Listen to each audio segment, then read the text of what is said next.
Hi friends, it's Julie Golding-Page, independent Stampin' Up! Demonstrator here in St. Stephen, New Brunswick, Canada, along the tidal Scoodic or St. Croix River, the traditional territory and home of the Passamaquoddy. And I'm grateful that they share this beautiful place with us. Today I have an easy peasy card for you. There is no die cutting at all. We're going to use a gorgeous paper that does all the work for us. And we're going to use an interesting new kind of stamp that curves around corners. So let's get right to our project right now. And here you go. You can see the card that we're going to do today. So this card is super simple, and yet it creates a really nice, clean, elegant design when you're done. So let's get right to it, and we will work on it right now. So this is the stamp set that we're going to be using today. It's called Spring Corners. And as you can see, the stamps curve around corners. So you have lots of different ones. That's 3, 4, 5 that you can do. Plus they have a few sentiments that are just one line, or this is kind of one that would fit in a square or a circle. You've got these balloons, you've got this little decorative element, almost art deco here. You've got these little flowers and a few other things as well, and a little heart. So we're just going to go very simple today, and we're going to start with our stamping. So I have a panel here that we're going to use to start with. I'll just put our sample right here so you can see. And I'm going to use the sentiment that says, always in your corner. So that's this one here. And you can tell that I've used it with some reds and pinks, because red and pink dyes, and also purple because it's made from partially red, they will actually stain permanently your photopolymer stamps like these that you can see through, but they do not affect in any way the function of your stamp. Okay, so I just wanted to mention that, because sometimes people think that if you stamp them in red, they'll stamp red ever after, and actually they don't. You just clean them with your Simply Chamois. So this is a special foamy material that Stampin' Up! Makes, and everything that you see me use in my videos, unless I say so, will be Stampin' Up! So you can get all of the stuff from them. That's what I do as well. And this foamy material, you just run it under water. I find water that is kind of lukewarm works the best, until it's very pliable like this. You kind of wring it out gently like a dishcloth. And then you can just take your stamp and clean it right in here. So you just use the water to clean your stamp. But this red will always stay on there. So I just wanted to make you aware of that, just in case you might think that it would affect your stamp, but it actually doesn't. So I have just arranged my stamp here on my panel to put exactly where I want it to be. So you can actually read it there. So it says, always in your corner. And I'm putting it right on the edge there so that it will not kind of block this piece in the middle. And the piece in the middle won't block it either. So now that I know where I want it to be, I'm just going to drop my block down on top of it and pick it up. Okay, and then we're going to use green. So I'm going to use Old Olive Green, and that's just simply one of the colors that's here in this beautiful paper. And I will be showing you more of the patterns that come in that paper pack later. So this is Old Olive. Oh, I should show you that again, because sometimes when people get one of these stamp pads for the first time, they wonder, how on earth do I open it? So it does have a little finger hold there that you can see. So I just use my thumb to pop it straight up, flip it all the way back like that, and then slide it into place until it clicks into place. So that's how we open the stamp pads. That can be a little bit mystifying at first. I understand that totally. So now we're going to just tap lightly, because this is a really foamy material that the stamp pads are made of. And if you squish hard into it and press hard, you will get a lot of ink on your block. Now you can see I dipped my block in the ink a little bit right there, and that's where we get out the stamp chamois to get that off, so that it does not go on my project, because that's definitely not what I want. All right, so let's see how we did.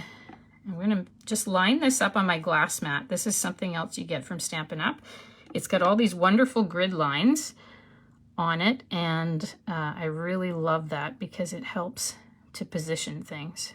So once you're happy, you can just kind of press it down, and you'll want to Press your stamp onto the paper for several seconds to give the ink time to transfer from the stamp to the paper. I find with these photopolymer stamps you do need those few seconds. And let's see how we did. So that's a pretty nice image. Look at that. We got that done very nicely, and it just went right around the corner for us. So I'm just going to rub this into my chamois here, and I'll just put that off to the side.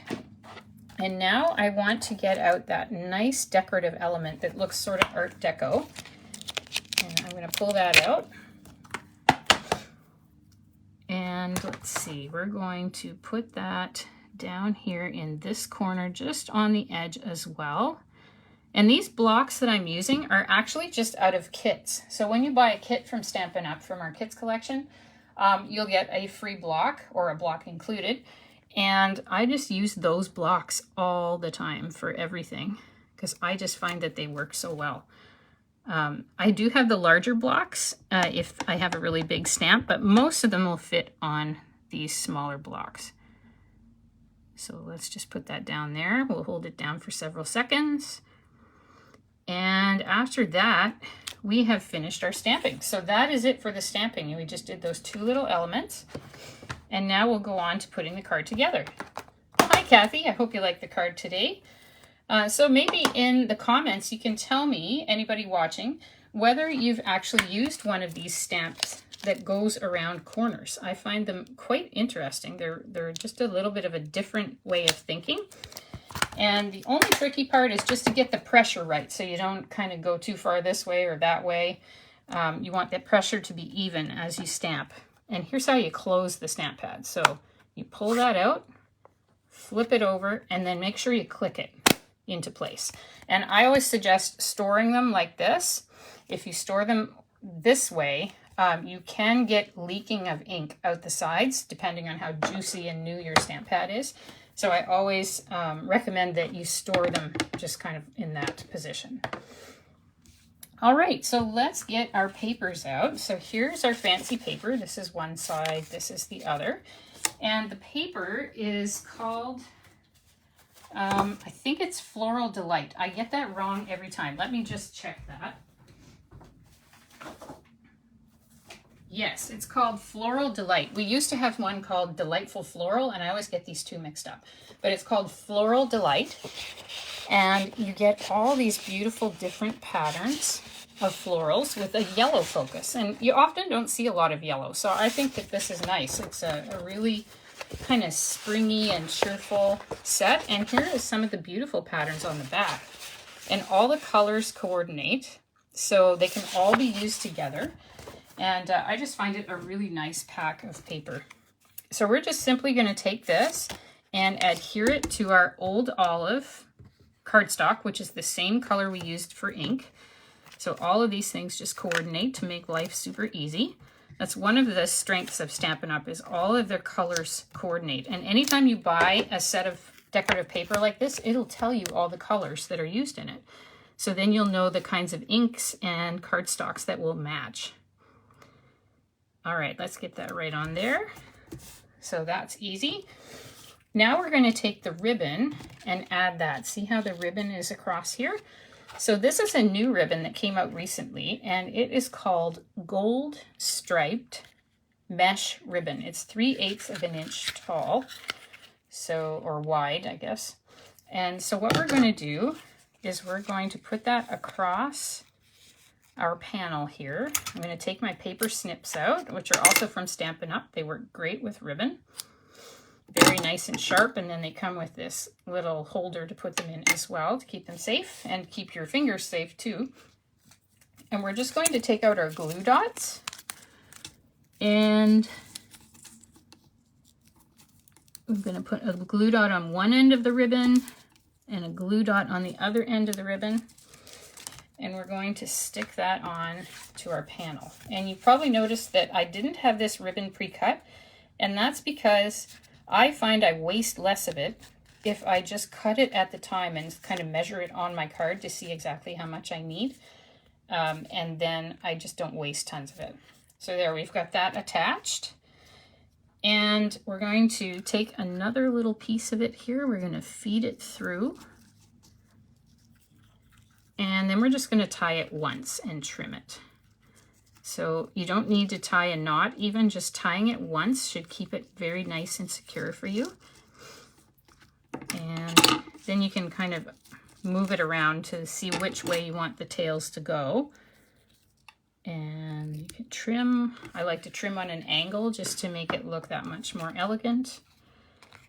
And let's see, let's trim up here, just like that. So very, very simple. You don't have to tie a bow or anything. I know people have a love-hate relationship sometimes, or maybe hate with bows. So I like to keep it simple whenever I can. We're going to flip that over, and we're going to take out our Stampin' Dimensionals, our little foam adhesives. So I love these. I have tried so many over the years. These are my favorite. And I like to tell people that actually the reason I've stayed with Stampin' Up! For many years is more their adhesives than anything else. I love their stamps, their colors, their papers, all those things are wonderful. But their adhesives I have not found to dry out or kind of go haywire like a lot of them seem to do. They're always super high quality, and I find that the company stands by their products, and I really, really like that. Okay, so let's see. We'll just try to put that kind of in the middle there.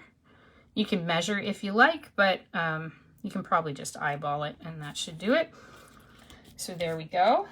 And we also have our card base. So I just cut half an 8.5 by 11 sheet. You can cut it in either orientation, it doesn't matter. And it will fit in a standard Stampin' Up! Envelope. All right, so I'm just going to match up the ends there.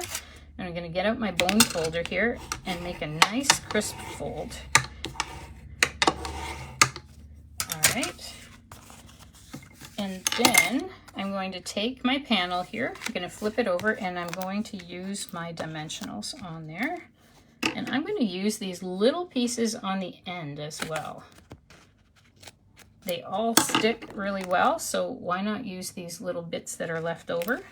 There's lots of sticky stuff on them as well. And then you can use the entire sheet and not waste any of these bits on the end. I find those little bits on the end can sometimes be just the size you need as well for smaller things. So, so I do keep a few of those around just to use on smaller bits. All right. Oh, you haven't ever used a set like this, Kathy? Yeah, this was my first set like this as well. I just think it's really interesting that it goes around the corner like this, and then you don't have to do a lot of extra work on your card because your stamping kind of extends across the whole thing. So it's really quite nice. And then we just have one more element to add, and that's our embellishments. These are called low profile dots. So you've got them in the two colors here. And I'm going to go with the gold to tie in this gold with the rest of the card. So let's see, I'm going to get out my tool to do these little tiny stones. So this is my take your pick tool. This side, you can poke out things for die cutting or other things that you need a sharp end for.